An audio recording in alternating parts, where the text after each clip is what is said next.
నన్ను ఇక్కడి దాకా తీసుకొచ్చారు. మీ ఇంట్లో ఒకటిగా నన్ను చూశారు. ఇంతకన్నా నేను చెప్పుకోవడం అంటూ ఏమీ లేదు.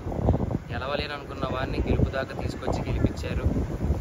అంతకన్నా నాకు ఇంకా వేరే అదృష్టంగా నేను ఏం ఫీల్ అవ్వట్లేదు. Thank you so much to each and every one.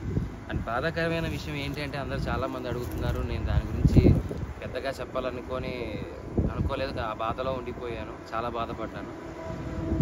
కారద్దాలు పగలగొట్టారు. బయటికి రా, నీ అంతా చూస్తా అన్నారు. నేను ఒక్కనే ఉన్నప్పుడు మీ ఇష్టం వచ్చింది చేసుకోండి, నాకేం భయం లేదు, ఎవరికి భయపడాల్సిన అవసరం లేదు. కానీ మన ఇంట్లో కూడా ఒక అమ్మ ఉంటుంది, ఒక అక్క ఉంటుంది, ఒక చెల్లి ఉంటుంది, ఒక భార్య ఉంటుంది. వాళ్ళు మన పక్కన ఉన్నప్పుడు మనం ఎలా ప్రవర్తించాలి అనేది కూడా మనం కొంచెం ఆలోచిస్తే బాగుండు అని నా అభిప్రాయం. అద్దాలు పగలగొట్టినప్పుడు ఆ అద్దం పెంకులన్నీ వచ్చి మా అమ్మగారి మీద పడ్డాయి, తేజు మీద పడ్డాయి. ఏమీ ఎవరికి కాలేదు కాబట్టి సరిపోయింది. అదే ఆ పెంకుల వల్ల ఏదైనా జరగరాని జరిగిందంటే, ఆ రాళ్ళ వల్ల తల పగిలి ఎవరికైనా ఏదైనా జరిగిందంటే నేను ఈరోజు ఎవరిని కోల్పోయేవానో నాకు తెలియదు. ఇలాంటివి ఇంకెప్పుడు ఎవరికి జరగకూడదు. ఇలాంటివి ఎప్పుడు ఎవరికి చేయకండి. పడతాను. కామెంట్ పెట్టండి, చూస్తాను.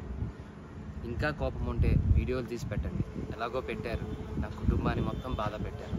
నేను ఏది పట్టించుకోవట్లేదు. ఎందుకు అంటే నేను నమ్ముకుంటే నా హీరో, నా గురువు మాస్ మహారాజా రవితేజ గారు, ఆయన వచ్చి నాకు అవకాశం ఇచ్చిన రోజు నేను గెలిచాను. నేను బయటికి వచ్చిందే ఆ గెలుపులో వచ్చాను.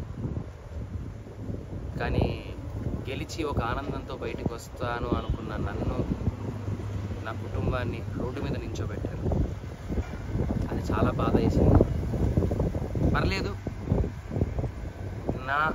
నన్ను ప్రేమించే వాళ్ళు, నన్ను అభిమానించే వాళ్ళు ఉన్నారు కాబట్టి దేవుడు చల్లగా చూడబట్టి మా అమ్మకి నా భార్యకి ఏం కాలేదు. నాకేవైనా పర్లేదు.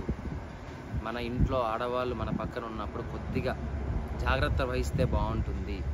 జరగరాని ఏదైనా జరిగితే కప్పు పోతే తిరిగి తెచ్చుకోవచ్చు, డబ్బు పోతే తిరిగి సంపాదించవచ్చు, మనిషి పోతే తిరిగి తీసుకొని రాలేమండి.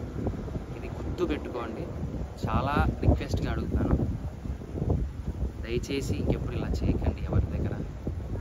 Thank you so much. ఇప్పటికీ మీకు నా మీద ఏదైనా కోపం ఉంటే ఎక్కడ రమ్మంటారు చెప్పండి, వస్తాను, మీ ఇష్టం. కానీ ఎవ్వరికి ఇలా ఇంకెప్పుడు చేయకండి.